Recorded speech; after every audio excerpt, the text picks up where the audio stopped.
Fala, meus amigos, daquele jeitão? Hoje a gente vai conhecer um desenho animado perdido dos X-Men. Pois é, apesar deles serem bem conhecidos na atualidade com vários desenhos animados muito queridos pelo público, vários filmes para o cinema, jogos de videogame e, claro, sagas quase intermináveis nos quadrinhos, existiu um tempo em que os X-Men só eram realmente conhecidos por aquela galera que não abria mão de gastar um troco nas bancas de revista comprando os gibizinhos dos mutantes. E a Marvel tentou por diversas vezes mudar isso, ensaiando projetos de desenhos animados estrelados pelos heróis. Então, hoje a gente vai revisitar a que talvez seja a mais importante dessas tentativas, influenciando inclusive o que aconteceria no futuro para tornar os X-Men conhecidos de todo mundo. Então bora lá saber tudo isso e mais um pouco? Seja bem-vindo a mais um Coleção em Ação Show. Taylor, eu já falei, tu não é todo mundo.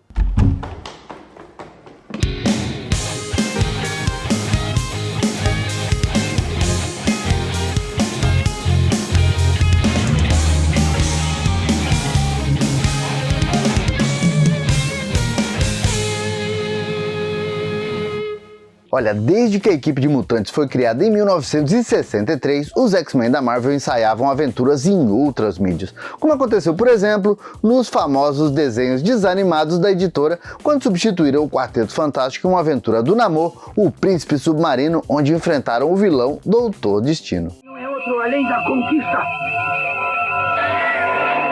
Cuidado com os raios do olho dele. E claro, depois disso eles foram do quase cancelamento durante os anos 70 à fama com a revitalização em 1975 pelas mãos da dupla Len Wein e Dave Cockrum, com o surgimento de grandes personagens como o Noturno, o Colossus, Tempestade e se unindo a antigos X-Men como o Ciclope e a Jean Grey, e ainda com a adição de outros já criados como o canadense Wolverine, que foi criação do Len Wein, mas até então um ilustre desconhecido. Bom, aí com a chegada dos anos 80, a fama já era uma realidade, já que os mutantes já tinham passado por sagas incríveis, com as lendárias sagas da morte da Garota Marvel e da Fênix Negra, e também com o lançamento de grandes aventuras como o Massacre de Mutantes de 1986, Dias de um Futuro Esquecido de 1981 e a graphic novel de 1982, Deus Ama, o Homem Mata. Aliás, vou dizer, nessa época um desenho animado dos X-Men já era algo praticamente inevitável, assim como Thanos. E a turminha do Xavier já tinha ensaiado até mesmo um episódio piloto dentro do desenho do Homem-Aranha e seus incríveis amigos, como inclusive a gente já contou com mais detalhes no vídeo falando tudo sobre esse grande desenho do amigão da vizinhança. Ó, se não assistiu ainda, confere depois que esse vídeo aqui acabar, hein? Eu não quero!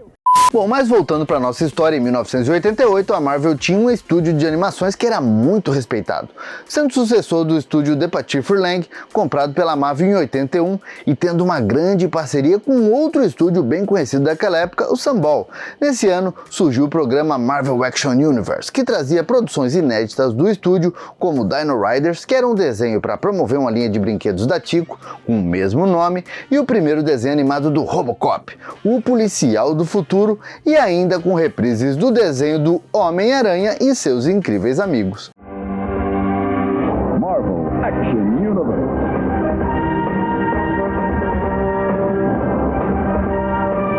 With Spider-Man, Dino Riders, and Robocop. Marvel Action Universe.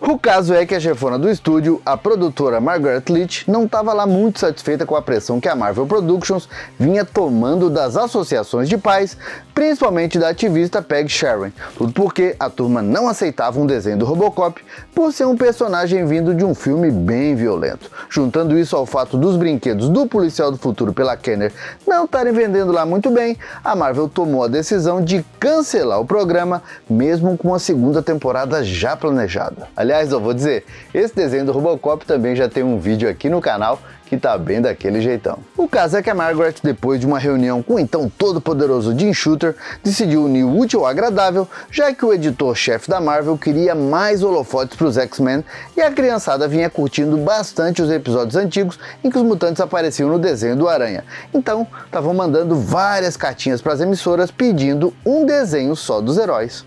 cada um nasceu com um maravilhoso superpoder, como o Flama e o Homem Gelo. Ô, Flama, meu amor, não esquenta não. Lembra de quando o cérebro... E aí foi tomada uma decisão bem polêmica tanto na época e até hoje pelos fãs do Robocop. Já que a grana, o cobertor da grana estava bem curto, a Margaret resolveu fazer uma coisa.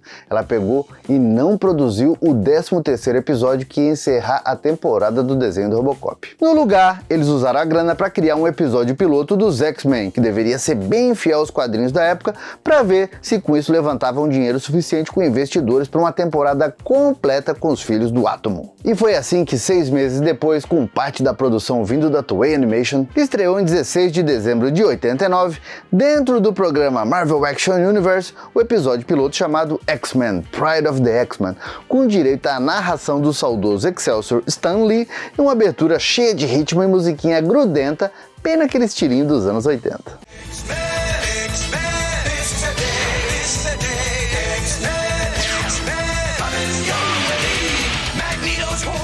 Olha, esse episódio piloto tinha como foco principal a personagem Kitty Pryde, que já era lince negra nos quadrinhos e vinha tendo bastante destaque nas histórias dos X-Men naquela época. Claro, a personagem também foi escolhida porque ela era adolescente, era mais nova dos X-Men, e isso ia fazer com que ela tivesse uma ligação melhor com a turma que estava assistindo o desenho naquela época. E a equipe animada tinha personagens como o líder de campo, o Ciclope, a Tempestade, tinha que estar sempre com o visual clássico lá dos anos 70 e 80, e que eu, por sinal, acho imbatível. Também o alemão teletransportador, o Noturno, o russo blindado Colossus, o Wolverine enfesado como sempre e resmungando mais do que nunca com a chegada da Kitty Pryde, que ele achava nova demais para correr os riscos de ser um X-Men. She has the power to walk through solid objects, a power known as phasing.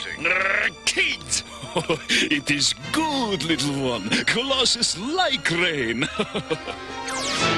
Fräulein, you left before I could properly welcome you. Aliás, aqui é exemplo do Wolverine do desenho do Aranha de 81, o Logan não era canadense, mas sim australiano, e o uniforme do herói era marrom em 2 tons. Aliás, essa escolha pela nacionalidade do Wolverine foi bem besta na época. Os filmes do Crocodilo Dundee estavam fazendo bastante sucesso, inclusive nos Estados Unidos, e a Marvel quis deixar o Logan com um jeitão meio do Paul Hogan. Para finalizar, a equipe também tinha a presença da Mutante Cristal, diga-se de passagem, infelizmente com um visual distante da inspiradíssima versão original das Discos dos anos 70, que eu sempre achei sensacional. Obviamente, os heróis mutantes eram liderados pelo Professor Xavier, e nesse episódio piloto, assim como nos quadrinhos, tinham como base a Mansão Xavier, que também era uma escola para jovens superdotados, e o episódio começa justamente ali com a chegada da Kitty Pryde. Aliás, vou dizer, quem já assistiu sabe que os 2 episódios iniciais do desenho dos X-Men dos anos 90 tem muito, mas muito mesmo desse episódio piloto. Só que entrando a Jubileu no lugar da Kitty e o Magneto e a Irmandade dos Mutantes no lugar dos Sentinelas. E o Magneto dos anos 90, que me perdoe, ele era muito legal e tal, mas esse Magneto aqui tava imponente demais, inclusive voando com magnetismo igual o Magneto do jogo de fliperama, que a galera que jogava lembra bem como é que era. Although you've won, Nightcrawler must die.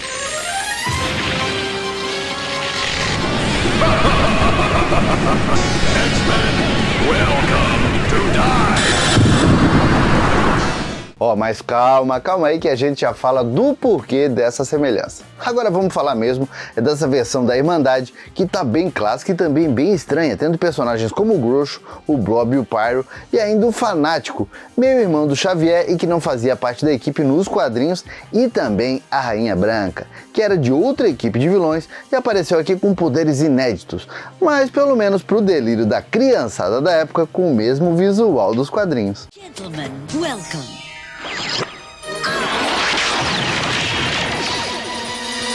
This is where you stop. Nothing moves the blob. And I wouldn't dream of trying.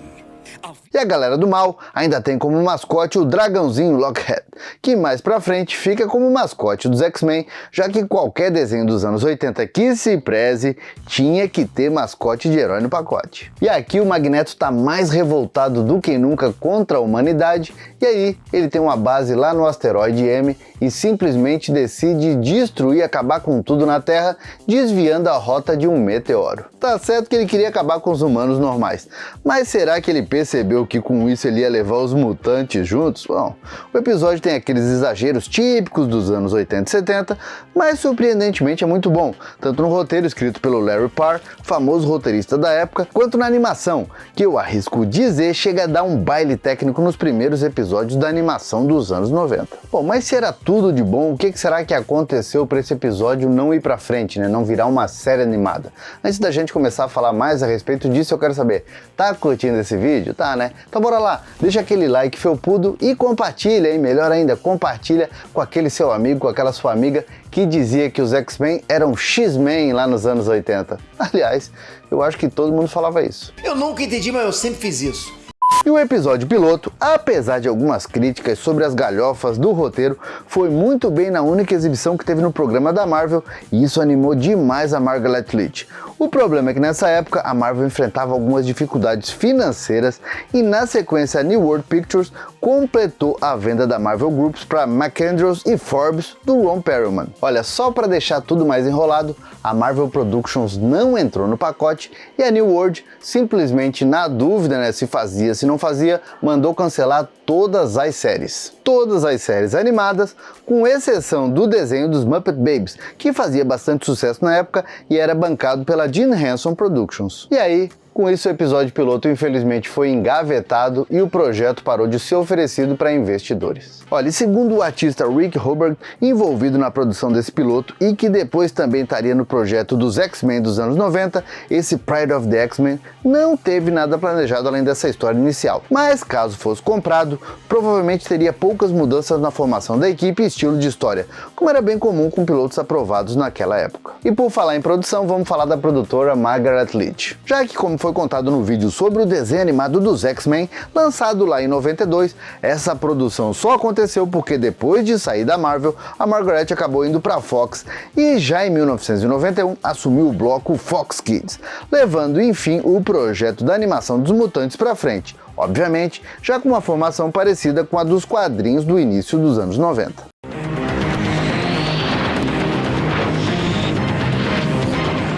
Já esse episódio piloto, infelizmente, nunca voltou a ser exibido na televisão, mas pelo menos ganhou um lançamento em VHS, escapando de ser mais uma Lost Media hoje em dia. Mas também, mesmo que ele tivesse se tornado um desenho perdido, esse episódio ainda seria lembrado, já que as artes da animação se tornaram uma graphic novel que inclusive foi lançada em 91 aqui no Brasil pela editora Abril. Ó, e se lembram que a gente falou do Magneto do game de fliperama? Pois é, em 1992 a japonesa Konami lançou o famoso game dos mutantes e baseou os visuais e poderes dos heróis e dos vilões no desenho cancelado.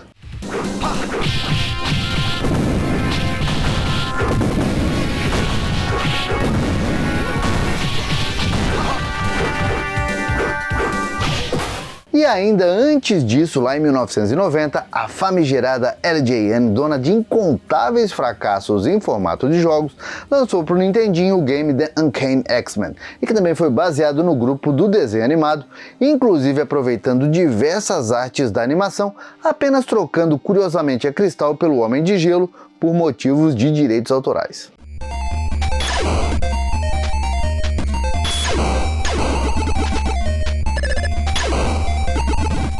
E aí, já assistiu esse episódio piloto? Não assistiu ainda?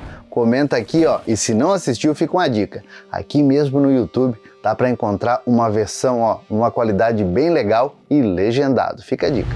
Bom, meus amigos, por enquanto era isso. Eu espero que vocês tenham gostado demais desse vídeo. Está chegando agora aqui no canal, aproveita para se inscrever e badalar o sininho e também conhecer as nossas redes sociais, afinal de contas tem muita coisa legal. E se você quer ajudar ainda mais o canal, que tal se tornar um membro felpudo Gold? Além de ajudar o canal a crescer cada vez mais, também vai ajudar nas produções dos nossos vídeos e vai conseguir participar do nosso grupo do WhatsApp e ter o seu nome aqui, ó, no final do vídeo. Por enquanto, eu vou deixando meu abraço, dizendo que a gente se vê no próximo vídeo e valeu!